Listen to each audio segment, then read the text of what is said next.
El Tribunal Constitucional entra en sesión vista de la causa rol 3324, requerimiento de inaplicabilidad por inconstitucionalidad presentado por Juan Cruz Bilbao, respecto al artículo 29, inciso primero del Decreto Ley 3538 de 1980, Ley Orgánica de la Superintendencia de Valores y Seguros. Tiene la palabra el señor relator José Francisco Leighton. Muchas gracias, señor presidente. A Fojas 1, con fecha 18 de enero de este año 2017, el señor Bilbao deduce requerimiento de inaplicabilidad por inconstitucionalidad respecto de la norma contenida en el artículo 29, inciso primero, del Decreto Ley 3538 de 1980, Ley Orgánica de la Superintendencia de Valores y Seguros. El expediente constitucional fue tramitado ante la primera sala de esta magistratura, instancia que con fecha 25 de enero del año en curso lo acogió a trámite para posteriormente declararlo admisible el día 2 de marzo de 2017, oportunidad procesal en que se dispuso la suspensión de la gestión pendiente en que incide, que consiste en un juicio sumario de reclamación de multa ante el 30º Juzgado de Letras en lo Civil de Santiago. Previo traslado otorgado a las partes de la gestión pendiente, así como a los órganos constitucionales, se hizo parte en estos autos la Superintendencia de Valores y Seguros y en presentación del día 29 de marzo de 2017 insta por el rechazo de la presentación deducida por el señor Bilbao. Tanto el requirente a Fojas 1 como la Superintendencia en cuestión señalan antecedentes previos antes de entrar al fondo de la cuestión de constitucionalidad instada en esta sede, que consta en 3 capítulos de inconstitucionalidad, a saber, vulneraciones al principio de proporcionalidad y debido proceso, igualdad ante la ley y principio de legalidad. Para efectos de esta relación, primero serán expuestos los antecedentes previos para luego entrar en detalle de los capítulos de constitucionalidad ya enunciados.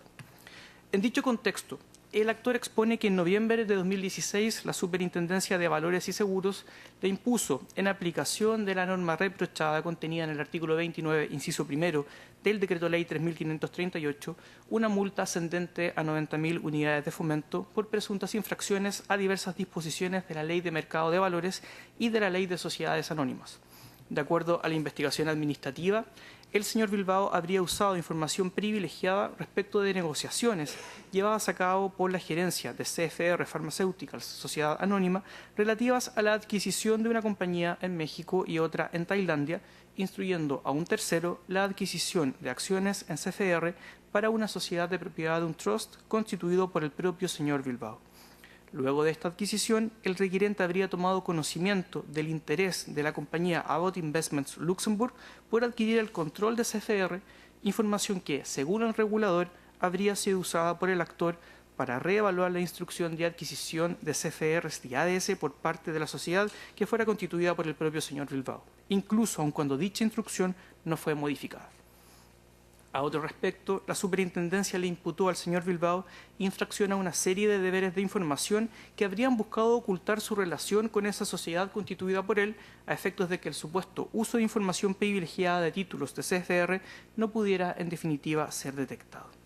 A la multa impuesta por el regulador, el actor reclamó judicialmente juicio sumario que se ventila actualmente ante la Judicatura Civil Ordinaria y que constituye la gestión pendiente en que incide la solicitud de declaración de inconstitucionalidad que viene a reclamar a esta sede. A su turno, Fojas 104, con fecha 29 de marzo del año en curso, la Superintendencia realiza observaciones a esta presentación instando por su rechazo. Señala en apretada síntesis que la norma reprochada no resultaría indispensable en la resolución del conflicto, no afecta a los derechos fundamentales que el actor enuncia y viene a plantearse más bien un conflicto de interpretación legal y no de corte constitucional. Refiere que es efectivo que se siguió expediente sancionatorio por la conducta desplegada por el señor Bilbao, acreditándose que durante los meses de marzo a mayo de 2014, el actor, a través de la sociedad Somerton, de la cual es beneficiario final, realizó diversas compras del título accionario de la sociedad CFR mientras se desempeñaba como director de esta, haciendo uso de información privilegiada a la que tuvo acceso precisamente en su calidad de director. Unido a ello, fue observado que el señor Bilbao no informó la realización de esas operaciones a la superintendencia ni al mercado, proporcionando más bien información falsa y ocultando datos esenciales a los accionistas de CFR. a partir de los múltiples antecedentes que constan en la investigación del regulador, expone que fue concluido luego de la investigación que el señor Bilbao incurrió en conductas ilícitas por cuanto usó la información privilegiada que poseyó entre enero y mayo de 2014 para la compra de casi 66 millones de acciones en la Bolsa de Comercio de Santiago. Así, a diferencia de lo expuesto por el actor, la multa cursada se refiere a operaciones efectuadas en el mercado nacional en pesos chilenos, no informadas ni al mercado ni a la Superintendencia de Valores. Como datos contextuales, hace presente que el juez civil no considerará en su resolución final la norma cuestionada al momento de dictar la multa a aplicar final, dado que esta no es decisoria litis. El actor no alegó ante la judicatura ordinaria en la reclamación de la multa cuestión alguna relativa al artículo 29, inciso primero del Decreto Ley 3.538, no cuestionando de esta forma la aplicación que la Superintendencia dio a dicho precepto al momento de dictar la resolución sancionatoria, por lo que esta no es una materia a ser discutida por las partes en la gestión pendiente. Entrando derechamente en los capítulos de inconstitucionalidad, el primero, reclamado por el actor a Fojas 1, guarda relación con argumentaciones en torno al principio de proporcionalidad y debido proceso legal. A este respecto, estima vulnerados el artículo 1, inciso 4, 5, inciso 2 y 19, numeral 3, inciso 6, todos de la Carta Fundamental. Expone el señor Bilbao en su presentación que el principio de proporcionalidad, al exigir que las medidas limitativas de derechos fundamentales, como la imposición de una multa, sean idóneas, necesarias y estrictamente proporcionales en la consecución del fin buscado, implica el cumplimiento de que la sanción sea razonablemente adecuada a la gravedad de la infracción. En dicho contexto, a través de un mecanismo de cálculo que expone el requirente en su presentación, la aplicación de la norma impugnada para fijar el monto de la multa deviene en una manifiesta desproporción. Ello por cuanto en una acción judicial ventilada en los Estados Unidos de América, en que si bien fueron desestimados los cargos por uso de información privilegiada, el adjudicador de dicho país ordenó al señor Bilbao al pago a beneficio fiscal de una suma equivalente a los beneficios obtenidos por Somerton, empresa a la que se le ordenó restituir la totalidad de las ganancias obtenidas por la venta de los ADRs de CFR que había adquirido, así como de los intereses correspondientes. De esta forma, restituidos los beneficios producto del presunto uso de información privilegiada en base a la cual la Superintendencia ha sancionado y conforme fueran ya restituidos estos por el señor Bilbao a beneficio fiscal, un monto equivalente a dichos beneficios, la imposición de una multa adicional a esta, calculada sobre la base de las mismas presuntas operaciones irregulares, se transforma en desproporcionada e inepta para conseguir algún tipo de fin disuasivo. La norma que viene a impugnar por lo anterior no supera el más mínimo estándar de proporcionalidad en sentido estricto, dejando al más libre arbitrio de la autoridad la elección del sistema de cálculo, la determinación de éste y la graduación de la sanción a aplicar.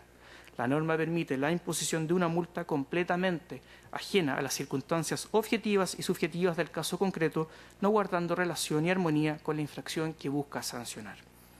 Expone que permitir dicha actuación implicaría desconocer la normativa constitucional ya anunciada, en tanto no puede validarse una actuación irrespetuosa a los derechos fundamentales del señor Bilbao, que no se condice con el deber impuesto a los órganos del Estado de respetar y promover dichos derechos. Por su parte, en su presentación de traslado, la Superintendencia se hace cargo de este primer capítulo de inconstitucionalidad solicitando su rechazo. El regulador expone en este respecto que la sanción impuesta es proporcional y que no se ha vulnerado en su dictación el debido proceso legal.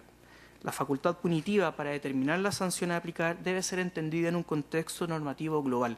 Esto es que los artículos 27, 28 y 29, todos del Decreto Ley 3.538, han de ser vistos y aplicados en conjunto. La Superintendencia, al sancionar, debe acudir a los parámetros o criterios fijados en lo referido a normativa, en caso de que el límite de la multa sea fijado por el artículo 29. Esta es la forma en que ya lo ha hecho la Superintendencia en diversas ocasiones. Refiere que los criterios, elementos y parámetros establecidos en los artículos 27 y 28 son los que comúnmente se encuentran en el derecho administrativo sancionador, por cuanto tienen que ver, entre otras cosas, con la gravedad, consecuencia, reiteración y capacidad económica del infractor, elementos nombrados incluso por el actor en su requerimiento. La línea argumental, por lo tanto, desplegada por el señor Bilbao en torno a que la Superintendencia cursó la resolución que aplicó la multa en base a operaciones efectuadas fuera de Chile es falso. Los hechos investigados y sancionados por el regulador nacional guardan relación con operaciones realizadas en Chile, en el mercado local.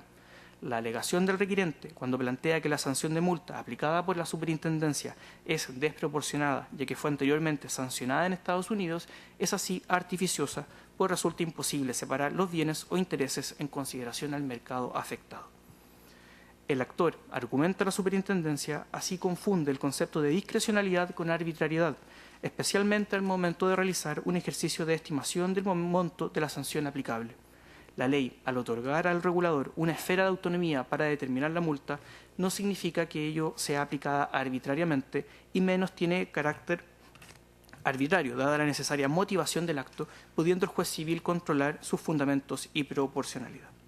Al ser la superintendencia el regulador técnico del mercado de valores y de los gobiernos corporativos, de las sociedades anónimas y abiertas y demás partícipes de dicho mercado regulado, mediante la acción de reclamo de multa que contempla el artículo 30 del Decreto Ley 3.538, precisamente el señor Bilbao ha requerido a la justicia civil para que controle el ejercicio de la discrecionalidad administrativa a efectos de evaluar la razonabilidad, mérito o motivación de la resolución sancionatoria, debiendo concluir el juez si ésta es proporcional o no. La decisión finalmente en torno a si la multa es desproporcionada o no es una cuestión de competencia del juez del fondo. En segundo capítulo de impugnación, el actor argumenta en torno al principio de igualdad ante la ley, dándole anclaje normativo en los artículos 19 numerales segundo, 20 inciso primero y 22 inciso primero, todos de la Carta Fundamental. En dicho respecto, refiere que, dada la eventual aplicación del artículo 29, inciso primero, del Decreto Ley 3.538 en la gestión pendiente, se ha vulnerado dicho principio, dado que no se asegura a su respecto un trato igual a aquel a que son sometidas las personas sancionadas por infracción a las mismas normas de conducta. La ausencia de criterios objetivos que determinen cuándo ha de aplicarse uno u otro sistema de cálculo, dejando al arbitrio de la superintendencia o el juez civil la elección del sistema que se emplee para fijar el monto de la multa a imponer, permiten una sanción sin justificación conforme a un sistema de cálculo más oneroso que el empleado en el 90% de los casos en los que se han sancionado los mismos deberes de conducta que la superintendencia ahora le imputa al actor. La existencia de diversos sistemas de cálculos para individualizar la sanción aplicable al caso concreto atenta así contra la igualdad ante la ley, sometiendo a quienes se encuentran en una misma situación jurídica a los sancionados por la superintendencia con una multa que es calculada en base a un mecanismo diferenciado. La aplicación injustificada, argumenta, del sistema de cálculo empleado para sancionar al señor Bilbao no solo es más oneroso que el empleado en la mayoría de los casos en que la autoridad ha constatado infracciones a las mismas normas de conducta cuya infracción es imputada al requirente en el juicio de reclamación de multa en vigor, sino que ha tenido como parámetro para su determinación la falta de sujeción a cualquier tipo de criterio objetivo. Por último, la falta de graduación de la multa impuesta, permitiendo que ésta sea fijada en razón de un porcentaje cuya determinación queda al más absoluto arbitrio del regulador, implica la vulneración a la Carta Fundamental ya alegada en dichos términos. A su turno, la Superintendencia de Valores, haciéndose cargo de estas argumentaciones, solicita el rechazo también de este segundo capítulo de impugnación. Comenta que no existe transgresión al principio de igualdad ante la ley. Conforme ha razonado esta magistratura, no se trata esta de una igualdad absoluta, sino que más bien el mandato constitucional refiere que la ley ha de aplicarse en cada caso conforme a las diferencias constitutivas del mismo. Los elementos, criterios y parámetros establecidos en los artículos 27 y 28 del Decreto Ley 3.538, aplicables para todas las sanciones de multas impuestas por la superintendencia, ya sea que su monto máximo esté limitado por el numeral segundo de los enunciados artículos o bien por el artículo 29, son los que resguardan la igualdad de trato de todas las personas sometidas a una sanción de multa. Esta última norma establece inequívocamente que el tipo de cambio o unidad de reajuste que se debe utilizar es aquel vigente a la fecha de operación o emisión irregular, garantizando la igualdad de los sujetos sometidos a un procedimiento administrativo sancionador. En su presentación, agrega, el señor Bilbao crea artificialmente una situación de desigualdad de trato hacia él, comparando la sanción que le fuera aplicada con otras cursadas por el regulador. Esta comparación, agrega la superintendencia, es en extremo simplista, efectuada únicamente en base a cifras numéricas, desatendiendo el mérito de cada proceso y no especificando el deber que tiene el regulador de aplicar los parámetros ya referidos de los artículos 27 y 28. Por estas consideraciones solicita el rechazo de este segundo capítulo de impugnación. Por su parte, en el último y tercer capítulo de impugnación planteado por la parte requirente, esta discurre en torno al principio de legalidad de que trata el artículo 19, numeral tercero, en sus incisos octavo y noveno de la Constitución. Refiere que la norma impugnada consagra dos mecanismos alternativos para fijar el monto de la multa que ha de imponerse, pero no entregando criterios claros que permitan a la superintendencia o al juez determinar bajo qué circunstancias debe aplicarse uno u otro, por lo que el precepto en cuestión no entrega un grado exorbitante de discrecionalidad a la respectiva autoridad, reflejando así una arbitrariedad manifiesta. Ello se junta con un segundo problema: la carencia de densidad normativa en relación a la determinación de la base de cálculo aplicable. No puede ser considerada determinada la sanción si la forma en que ésta ha sido establecida puede sufrir variaciones importantes, dependiendo del tipo de cambio, el valor de la unidad de fomento, lo que es definido siempre por la autoridad. Así resulta claramente imposible para el sujeto obligado conocer de antemano el valor de la operación que podría devenir en irregular en caso de ser cometida algún tipo de infracción. Peor aún, como ocurrió en este caso, el regulador ni siquiera expresó los criterios en base a los cuales determinó la base de cálculo para establecer la multa. Y por último, el precepto tampoco contempla los debidos criterios de gradualidad que exige siempre la normativa constitucional. El principio de legalidad requiere que estos sean definidos por ley, deviniendo en imperativos para la autoridad encargada de individualizar la sanción, con el objeto de evitar que su determinación final sea meramente discrecional. Por su parte, la Superintendencia de Valores también se hace cargo de las argumentaciones de este tercer capítulo de impugnación y solicita el rechazo de los mismos. Expone que el artículo 29, en relación con los artículos 27 y 28 del Decreto Ley 3.538, forma parte de lo que se denomina derecho administrativo sancionador, el que tiene un carácter orgánico al atribuir competencias para sancionar conductas atentatorias al mercado de valores, junto a otras competencias sustantivas que dirigen conductas en el caso de los administrados y otras de carácter procesal que establecen el modo en que son ejercidas las atribuciones en caso de imponer sanciones. El principio de legalidad en relación con el principio de tipicidad comporta siempre una garantía material que impone una previa determinación normativa de los ilícitos administrativos con suficiente grado de certeza, de manera que se pueda tener una predicción razonable de la conducta ilícita y de las consecuencias jurídicas que lleva aparejada la comisión de dicha conducta. Así, la tipicidad es suficiente si consta en la norma una predeterminación inteligible de la infracción, de la sanción y de la correlación que es necesario establecer entre una y otra. Esta magistratura ha señalado que tanto al derecho administrativo sancionador como a la actividad sancionatoria de la Administración se les aplica el principio de legalidad, por lo que las facultades de la Superintendencia están sometidas a su campo de aplicación. Por ello, la normativa referida determina las sanciones de que pueden ser objeto las personas sujetas a la fiscalización o supervisión de la Superintendencia. La normativa en conjunto fija las reglas para su determinación con indicación de los elementos necesarios para su especificación, a saber, gravedad, consecuencias del hecho, capacidad económica del infractor y si estuviera cometido otras infracciones de cualquier naturaleza en los últimos 24 meses. Por último, señala que la Superintendencia, al ejercer su discrecionalidad administrativa, lo hizo de conformidad con los parámetros ya enunciados de los artículos 27 a 29, teniendo presente todos los hechos, gravedad y cantidad de infracciones cometidas por el señor Bilbao, por lo que la normativa en su aplicación se ajustó siempre al principio de legalidad contenido en la normativa constitucional alegada por el actor. Por estas consideraciones solicita el rechazo de este tercer capítulo de impugnación. Concluye señalando, señor presidente, que se anotaron en forma para alegar en la vista del día de hoy los abogados por la parte requirente y por la Superintendencia de Valores. Muy bien, muchas gracias. En primer lugar, entonces, por la parte requirente, alega el abogado Alex Van Bessel hasta por 30 minutos. Tiene la palabra. Muchas gracias, señor presidente, y con la venia de su señoría excelentísima, alego en favor del recurso. El requerimiento incide en un procedimiento sancionatorio que se encuentra con reclamación pendiente ante la justicia ordinaria, una reclamación que rechaza y controvierte en todas sus partes las imputaciones que en su momento formuló la Superintendencia de Valores y Seguros y en base a las cuales sancionó. Comienzo con una relación relativa a aspectos de hecho que inciden en la alegación posterior de infracción del principio de proporcionalidad, y por eso me permito comenzar con este relato del surgimiento del caso. El caso surge en Estados Unidos cuando el regulador americano detecta una serie de compras de acciones de CFR con posterioridad a una reunión de directorio de la empresa.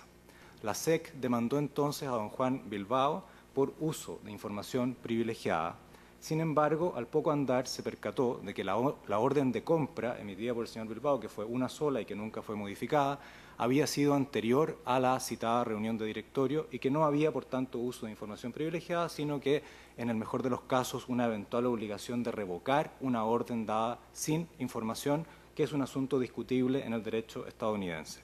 Por eso se llegó a un acuerdo en que se desestimó el cargo de uso de información privilegiada y se dejó en suspenso el cargo de no revocar la orden a cambio de unos pagos que del señor Bilbao y de Somerton, la sociedad adquirente, que detallaré enseguida. La SBS en Chile tomó conocimiento de la demanda presentada por la SEC en su versión inicial, ante lo cual el superintendente de Valores y Seguros señaló que en este caso había prevenido la SEC estadounidense, lo cual repitió en otra oportunidad a la prensa. Sin embargo, por razones que desconocemos, después cambió de opinión, decidió perseguir y formuló cargos solo en un par de semanas. La demanda de la SEC es de fines de diciembre, los cargos se formularon a fines de enero del año siguiente. Pero cuando en Estados Unidos se cayó el cargo por uso de información privilegiada, la SBS tuvo que ver la forma de corregir lo que ya había hecho. Y por eso, después de que ya había recibido los descargos del imputado y encontrándose vencido incluso el término probatorio que la misma SBS había fijado, decidió reformular los cargos para adaptarlos a las defensas ya presentadas. Alegó la SBS la existencia de hechos nuevos, los cuales sin embargo le constaban hacía más de un año a través de hechos esenciales reservados enviados por la compañía.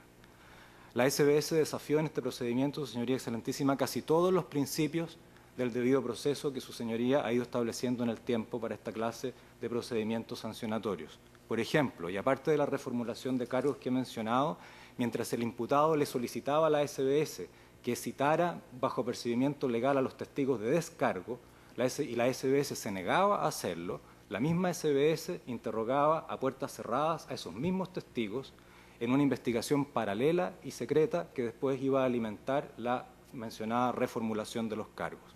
Todo esto ha sido alegado en la gestión pendiente, igual que las deficiencias de fondo de la sanción impuesta por la SBS, pero constituye el contexto en el cual habrá de aplicarse el artículo 29 de la Ley General, de la Ley Orgánica de la Superintendencia de Valores y Seguros, que es la única regla, el artículo 29, que por lo demás puede explicar la multa impuesta. Por lo tanto, si el juez va a confirmar la sanción, tiene necesariamente que aplicar esa regla de la Ley de la Superintendencia de Valores y Seguros, a menos que su señoría excelentísima declare su inaplicabilidad, lo cual a juicio de esta parte corresponde hacer, ya que la aplicación de la regla en la gestión pendiente vulnerará los preceptos constitucionales que establecen la igualdad ante la ley y la no discriminación, la proporcionalidad y el debido proceso y la legalidad de las sanciones.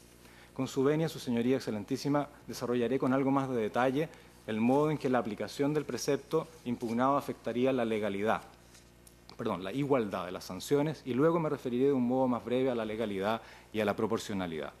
Pero antes quisiera aludir a la principal defensa de la parte interesada para mostrar que no resiste análisis. Se dice, esto sería un problema de interpretación de la ley porque resultaría obvio que el artículo 29 impugnado tendría que ser integrado con los criterios de determinación de sanciones que se establecen en los artículos 27 y 28.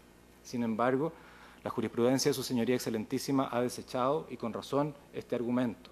Primero, porque esa integración pugna con el sentido literal posible de los artículos 27 y 28 y con el del artículo 29. Los incisos segundos de los dos primeros artículos se refieren expresamente a los criterios de determinación de las multas que ellos mismos establecen en sus respectivos numerales 2. Y el artículo 29, por su parte, no se remite para nada a los artículos 27 y 28, sino que solo los menciona y únicamente para descartar los límites máximos en ellos establecidos. En todo lo demás, el artículo 29 se opone a los artículos 27 y 28 y por eso justamente comienza diciendo, no obstante lo establecido en los artículos anteriores.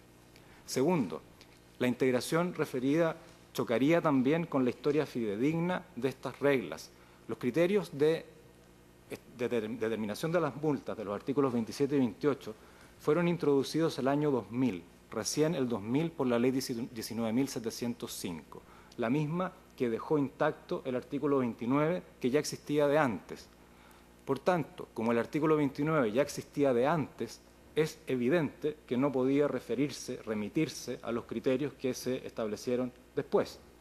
Por eso, ¿no es cierto?, y además la ley que introdujo esos criterios dejó intacto el artículo 29. Por eso la historia fidedigna y el sentido literal posible de la norma excluyen la posibilidad de integrar el 29 con los criterios de los artículos anteriores.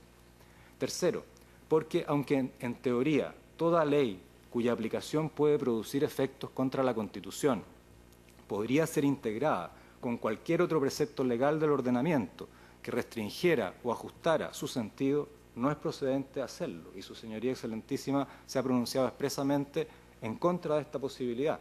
Si el artículo 29 no establece criterios de graduación, pero otros preceptos sí lo establecen, no corresponde aplicar esos otros preceptos integrando la regla deficitaria cuando esos otros preceptos, en su sentido literal y en su historia, impiden esa extensión.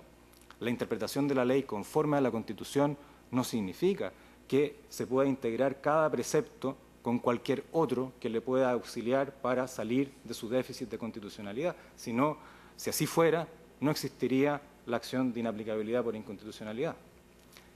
Cuarto, en los pocos casos en los cuales se aplicó o se ha aplicado el artículo 29 en cuestión, nunca se lo ha integrado con los criterios de los artículos 27 y 28. Por el contrario, como veremos enseguida, las escuetas frases con las cuales la SBS fundamenta las multas que impone en virtud del artículo 29 son todas casi iguales en estas resoluciones. Mientras que, por otro lado, existen diferencias espectaculares en cuanto al porcentaje de la operación que representa la multa, y el caso de autos es uno de los más espectaculares de todos. Quinto y último, incluso en el caso hipotético de que se pudiera integrar el artículo 29 con los criterios de los artículos 27 y 28, ello en nada cambiaría la circunstancia de que no existe criterio alguno para la elección del sistema de cálculo, en circunstancias de que el sistema del artículo 29 es mucho más oneroso que el de los otros artículos. Y tampoco existe criterio alguno para establecer la base de cálculo, aunque ambas definiciones, que pueden generar efectos enormes, digamos, en la magnitud de la multa, serían indispensables para aplicar ese artículo. Por lo tanto, no se trata, su señoría, de un asunto de legalidad, sino de constitucionalidad, y paso a exponer el primer capítulo al que me quiero referir, que es la igualdad ante la ley. El artículo 29 permite imponer sanciones que resultan enormemente más gravosas que si se aplicara el sistema de cálculo previsto en los artículos 27 y 28. Se trata de sanciones que pueden alcanzar hasta el 30% de la operación irregular, dice la ley. Sin embargo, el artículo 29 adolece de absoluta indeterminación en tres aspectos que son cruciales para su aplicación. Primero, ¿con qué fundamento o criterio se escoge esta regla de sanción y no la de los artículos 27 y 28? Segundo, ¿cómo se determina la base de cálculo? Es decir, ¿cuál es el 100% de este 30% máximo? Tercero, ¿con qué fundamento o criterio se impone el 1% o, en cambio, el 30% de la multa? Veamos qué significa esto en el caso concreto. A mi representado se le impuso una de las sanciones más altas en la historia de la SBS por imputaciones similares, una multa de 90.000 unidades de fomento. Como no se trata de supuestas infracciones reiteradas, el tope máximo, de acuerdo a la regla alternativa, eran 15.000 UF. Es decir, la sanción impuesta corresponde a 6 veces el límite contemplado en el artículo 28, pero aunque uno sumara otras infracciones, considerara otras infracciones, podría llegar a un límite que en todo caso es inferior al del artículo 29. Esto solo fue posible porque la SBS escogió el segundo sistema de cálculo, el del 29, en lugar del artículo 27 y 28, lo cual nos lleva a la primera deficiencia del precepto impugnado. ¿Con qué fundamento se escoge una u otra regla de sanción? Si se revisan las multas impuestas por la SBS, por las mismas infracciones que se imputan a mi representado, en 58 de 64 casos, es decir, en el 90,6% de los casos, se escogió calcularlas según las reglas de los artículos 27 y 28. Solo en 1 de cada 10 casos, la SBS escogió la regla del artículo 29. Aquí hay una diferencia de trato que resulta evidente. Pues bien, ¿cuál es su fundamento? ¿Cuál es su justificación? Ninguna. Ni en la ley, ni en las resoluciones sancionatorias se realiza consideración alguna al respecto. Ni siquiera cuando las resoluciones administrativas hacen consideraciones vagas sobre la gravedad, sobre la importancia del bien jurídico, es posible anticipar qué sistema de cálculo se va a utilizar. Hay resoluciones con un discurso muy intenso y duro de reproche que, sin embargo, optan por el primer sistema de cálculo, y hay otras resoluciones donde no hay ningún discurso de reproche y, sin embargo, se opta por el segundo sistema de cálculo. Pero es más grave todavía, su señoría, porque esto ni siquiera es como una ruleta donde puede salir negro o rojo dependiendo del azar. Hay algo noble en el azar, en la moneda al aire, donde puede salir cualquier cosa. Todos estamos bajo un cierto velo de ignorancia. Aquí no. Aquí se elige a dedo. Y si a usted le toca la alternativa más desfavorable, nadie va a ser capaz de darle ninguna explicación. Explicación a la cual tendría derecho, entre otras cosas, porque las diferencias de monto que pueden alcanzar las multas en uno y otro escenario son enormes. La resolución sancionatoria de autos no contiene explicación alguna de la elección y la razón es muy simple. Esa explicación no es necesaria porque el artículo 29 no establece ningún criterio al habilitar a la SBS para elegir el sistema de cálculo, para escogerlo a su elección, dice la regla.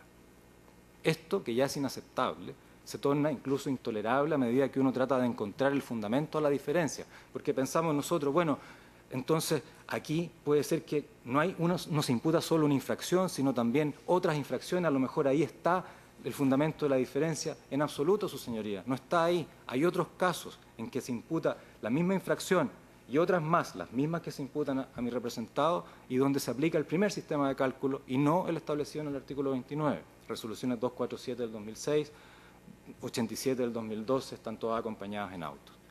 Este proceder de la superintendencia ha sido completamente validado por nuestros tribunales civiles, quienes tampoco parecen advertir en la falta de fundamento para adoptar uno u otro sistema de cálculo.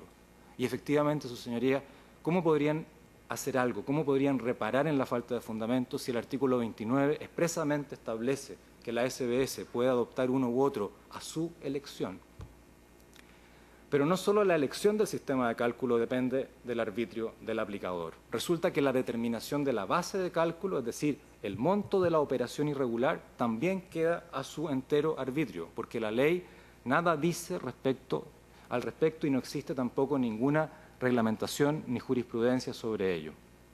Por lo tanto, no se sabe si ha de tomarse el valor nominal o el valor reajustado de las operaciones. Y si es el valor reajustado, ¿cuál es el valor de la UEF que manda? ¿El del tiempo de la operación, el de la formulación de cargos, el de la resolución sancionatoria?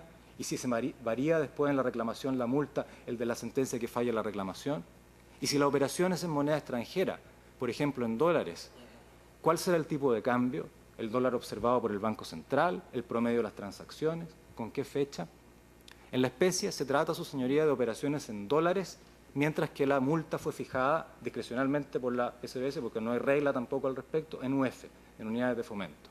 Yo no quiero aburrir a su señoría excelentísima con estos cálculos, pero si uno fabrica una tabla de doble entrada con las variables críticas, posibilidades de monto de fijación de la UF, posibilidades de tipo de cambio, fechas posibles relevantes para el cálculo, resulta una amplia variedad de sanciones, todas perfectamente posibles de acuerdo al artículo 29. En un análisis, en un ejercicio, con datos y fechas reales del caso, se obtienen diferencias por sobre las 60.000 unidades de fomento, más de 2.000 millones de pesos, es decir, 2/3 de la multa impuesta. ¿Alguien podría sostener seriamente que estas diferencias de cálculo que el aplicador puede usar a su antojo y arbitrariamente, por falta de todo criterio legal, tienen un fundamento racional? Señoría, este es el reino de la más completa arbitrariedad. La resolución sancionatoria no contiene ninguna información sobre la forma de cálculo y las variables que utiliza. Pero incluso esto que estoy diciendo es un disparate, su señoría, porque la resolución sancionatoria ni siquiera señala cuál sería el monto de las operaciones irregulares. Solo menciona en la parte considerativa los montos históricos de las operaciones cuestionadas y en algún momento los suma, pero después, al continuar con la argumentación, descarta una de esas operaciones y después no vuelve a retomar el tema. Si uno se da el trabajo de hacer la resta, entonces a lo mejor ese es el monto que es la operación cuestionada según la SBS, pero a lo mejor no lo es. De hecho, el voto disidente del rol 29-22 calcula la base de un modo distinto en el caso de la multa que se impuso al señor Roberto Guzmán. Y, por ejemplo, parece tomar el valor de la UEF a la fecha en que se redacta el voto disidente. Claro, como la ley no establece ningún criterio para determinar la base de cálculo, cualquier persona lo puede determinar a su gusto. Y por lo mismo, la SBS no lo determina siquiera, ni siquiera se toma la molestia de determinarlo. Permítame insistir en esto, Su Señoría Excelentísima. La ley no contiene, ni en el artículo 29, ni en los artículos 27 y 28, ningún criterio para decidir si se usará el primero o el segundo sistema de cálculo, que es notablemente más oneroso. Tampoco contiene, ni en el artículo 29, ni en los artículos 27 y 28, ningún criterio para establecer el monto de la operación irregular, al punto que ni la resolución sancionatoria ni los fallos de nuestros tribunales contienen siquiera la determinación de ese monto y no tienen para qué establecerlo. Por eso tampoco lo hacen.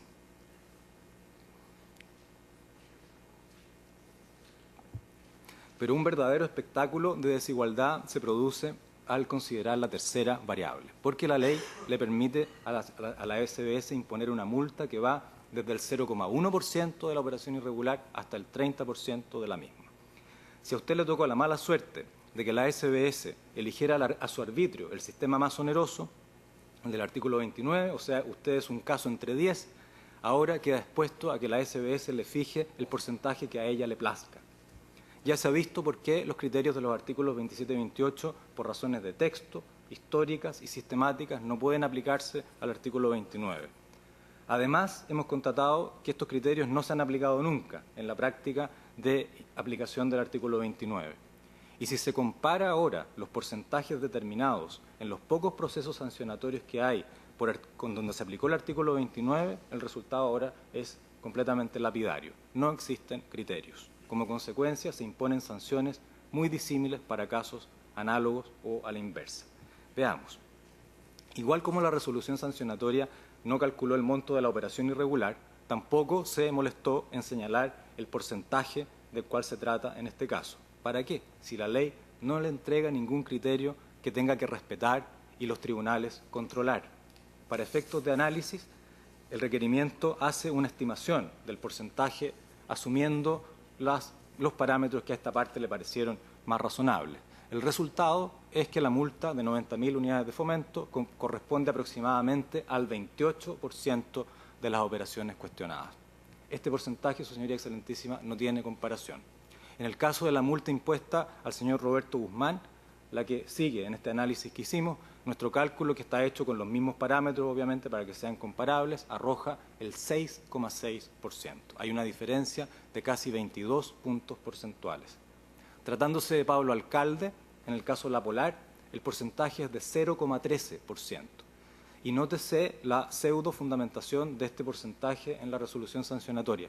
Pido autorización, señor presidente, para leer ese pasaje brevemente. Gracias. Se hace hincapié, dice la resolución, en la gravedad que reviste el hecho que quien se desempeña por largo tiempo como gerente general de la compañía y posteriormente presidente de su directorio, principal depositario de confianza de los inversionistas, haya vulnerado dicha confianza de la forma que da cuenta la presente resolución. En el caso de mi representado, el monto de la multa también parece fundarse, aunque en términos todavía más abstractos y generales, en la gravedad de los hechos, sin perjuicio de lo cual se le aplicó un porcentaje más de 215 veces mayor que al señor alcalde. Y los otros casos, Sebastián Piñera en el año 2007, 3,33%. En el caso Cascadas, Julio Ponce, 1,31%. Aldo Mota, 0,63%. Patricio Contese, 0,19%. Alberto Leblanc, 4,83%. Manuel Bulnes, 0,7%. Felipe Rasuris, 0,35%. Note, Su Señoría Excelentísima, que la SBS, al fundar estos porcentajes, no se refiere a los criterios del artículo 27 y 28, utiliza su propio criterio y además lo hace en bloque, es decir, la misma fundamentación le sirve para establecer los porcentajes disímiles que hemos visto para los distintos sancionados. ¿Por qué? Porque la mayor parte de las consideraciones de la SBS son valoraciones generales que resulta muy difícil controlar racionalmente. Gravísimos atentados contra los bienes jurídicos, perniciosas consecuencias para la confianza. Otras consideraciones del caso Cascada no son aplicables en la especie, aunque fueran ciertas las imputaciones de la SBS. Aquí no hay reiteración de infracciones, no hay intervención de personas, de múltiples personas con deberes fiduciarios, no hay un extenso periodo de tiempo. A mi representado, sin embargo, se le aplicó el 28%, que es más de 4 y hasta más de 40 veces el porcentaje aplicado a los diferentes actores en el contexto de un caso, el caso Cascadas, que la SBS consideró extremadamente grave. ¿Cómo se explica semejante diferencia de trato? Ni las resoluciones de la SBS ni los fallos de los tribunales civiles arrojan luz alguna al respecto, porque el artículo 29 carece de todo criterio y por eso ampara las desigualdades más flagrantes y groseras. Obscenas sería la palabra correcta. Entonces, diferencias carentes de todo fundamento racional, esto es, proscritas por el artículo 19, número 2, inciso primero, y número 20, número 2, en sus dos incisos, 20, inciso primero, y 22, inciso primero de la Constitución, tanto en la selección del sistema de cálculo, como en la determinación de su base, como en la determinación del porcentaje. Y lo más grave, su señoría, atendido el tenor del precepto legal, los jueces, los tribunales civiles no han tenido más remedio que validar esta aplicación porque la ley carece de todo dispositivo para su control racional. Su señoría excelentísima no puede permitir que este precepto sea aplicado en la gestión pendiente porque su aplicación habilitará al juez para fijar una multa sin parámetros legales, atentando contra la igualdad tal como está reconocida en la Constitución política. A continuación me refiero muy brevemente a la forma en que la aplicación del precepto impugnado en la gestión pendiente vulneraría la proporcionalidad y la legalidad de las sanciones. La proporcionalidad es conocidamente un vastísimo campo y el requerimiento contiene literatura y jurisprudencia de sus señorías sobre este principio implícitamente establecido en los artículos 1 y 5 de la Constitución y en el artículo 19, número 3, inciso 6, debido proceso, como su señoría lo ha resuelto. Existe un amplio acuerdo en que las sanciones administrativas tienen que ser disuasivas, pero la disuasión no puede ir sola, sino que tiene que ir acompañada de un estándar de proporcionalidad. Su señoría ha resuelto que una sanción de multa es disuasiva y proporcionada al mismo tiempo cuando dice relación con el beneficio obtenido por el infractor. En este caso concreto, las conductas sancionadas inciden en operaciones de compra de valores de ADS, donde cada operación se ejecuta parcialmente en el mercado chileno y parcialmente en el mercado estadounidense. Somerton, la sociedad adquirente, nunca adquirió ni requirió, solicitó la adquisición de acciones de CFR. Y si BTG, la corredora, compró acciones en el mercado chileno, fue solo como medio para obtener los ADS que habían sido solicitados por Somerton. Por eso es que no existe, su señoría, y esto para haciéndome cargo a lo mejor de un argumento que mi distinguido contradictor va a hacer, no existe por eso un monto de la operación estadounidense y un monto de la operación chilena. Es una sola operación que tiene dos fases, dos etapas. Pues bien, según consta en autos y fue acreditado además oportunamente ante la SBS, el juez del Distrito Sur de Nueva York, Richard Sullivan, resolvió que sobre una demanda interpuesta por la SEC contra mi representado por las mismas operaciones que la SBS consideró irregulares en Chile. Tanto son las mismas que la tabla de la SBS puesta junto a la tabla de operaciones de la SEC, de la demanda de la SEC, es equivalente. Son exactamente los mismos hechos. Como consecuencia del fallo del juez Sullivan, se impuso a la sociedad Somerton la obligación de entregar la totalidad de los beneficios obtenidos, de las ganancias obtenidas con la venta de las acciones que previamente había adquirido. Y a mi representado se le impuso además la obligación de pagar a beneficio fiscal una cantidad equivalente a esos beneficios que Somerton había entregado. Por lo tanto, si se han restituido con intereses los beneficios y además se ha pagado a beneficio fiscal una cantidad equivalente a ellos, ¿qué razón de proporcionalidad puede justificar la imposición de una multa adicional respecto de estas mismas operaciones y además calculada con el sistema más gravoso? Ninguna. Esta multa adicional fracasará tanto en el test de necesidad como en el test de proporcionalidad en sentido estricto. Y en cuanto a la idoneidad, su señoría excelentísima, las operaciones son exactamente las mismas, que tienen una fase chilena y una estadounidense. Por lo tanto, la idoneidad disuasiva de la sanción quedó completamente agotada al imponerse los pagos en los Estados Unidos. Y sobre la legalidad, en el sentido de la determinación de las sanciones, solo me permitiré recordar algo que su señoría conoce de sobra, que la determinación no solo viene exigida por la Constitución respecto de la conducta que se sanciona, sino también respecto de las sanciones. Y esto es así tanto si la fuente de esa exigencia es el debido proceso, con la idea de previsibilidad de las sanciones, como si la fuente es el inciso penúltimo del artículo 19, número 3 de la Constitución, que establece que ningún delito se castigará con otra pena que la establecida en una ley previa. Por cierto, que el mandato de determinación legal no exige que la ley contemple una tabla matemática, un modelo de cuantificación. La Constitución se conforma con que existan parámetros que permitan prever la sanción que se va a imponer y controlar su imposición racionalmente. Estos parámetros son los que justamente brillan por su ausencia en el precepto impugnado y por eso es que su aplicación en la gestión pendiente va a conducir a un resultado inconstitucional, a saber, habilitar al juez para determinar una sanción cualquiera. Se sabe que, lo único que se sabe es que puede ser muy elevada, pero este no es un estándar de determinación constitucionalmente aceptable y para comprobar que no lo es, basta con recapitular lo que ya hemos considerado. No se establece, en primer lugar, ningún criterio para escoger el sistema de cálculo, artículo 27, o el notablemente más oneroso, artículo 29, a su elección, a su gusto, a gusto del aplicador de turno, dice el artículo 29. Y lo confirma la aplicación que se ha hecho de la regla, que no obedece a ningún estándar de racionalidad. Este sí, este no. Estadísticamente es más probable que a uno le toque el sistema menos oneroso, en 9 de 10 casos, pero también podría resultar desfavorecido y tocarle el más oneroso. Esto es lo que ocurrió en la especie y que podría ser ratificado en la gestión pendiente sin ningún fundamento, como ha ocurrido hasta ahora. Segundo, no se establece ningún criterio o parámetro para determinar la base de cálculo, es decir, el monto de la operación irregular, en circunstancias que, como comentaba, puede formarse una verdadera matriz con las variables relevantes, cuya elección produce diferencias que en la especie alcanzan a los 2.000 millones de pesos o a los 2/3 de la multa. En este contexto es imposible prever siquiera el rango de la sanción que se va a imponer. Y por último, no se establece ningún criterio para determinar el porcentaje de la operación en la cual va a consistir la multa, que puede ir del 0,1 al 30%, y nada hay en la ley que permita graduar este vasto espacio de juego. Por eso es que la jurisprudencia no ha establecido criterios y se limita a repetir fórmulas abstractas que en una misma resolución sirven para fundar un porcentaje del 0,53% o un 6,6% con las mismas consideraciones. En estos autos, en cambio, el histórico 28% se impuso en base a una vaga referencia a la importancia de los bienes jurídicos.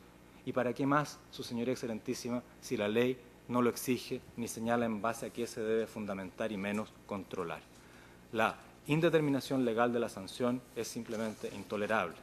Bueno, este último capítulo nos ha permitido sintetizar al mismo tiempo lo expuesto en este alegato, de modo que paso derechamente a concluirlo. La aplicación del precepto impugnado en la gestión pendiente vulnerará la Constitución en cuanto establece exigencias de proporcionalidad y debido proceso, igualdad y determinación legal de las sanciones. Por eso solicito a su señoría excelentísima que acoja en todas sus partes y con costas el requerimiento de autos, declarando que el inciso primero del artículo 29 de la Ley Orgánica de la SBS no puede ser aplicado en la gestión pendiente. Gracias por su atención. Bien, muchas gracias. Vamos a hacer un alto 5 minutos y a continuación alega el abogado por la superintendencia. Gracias.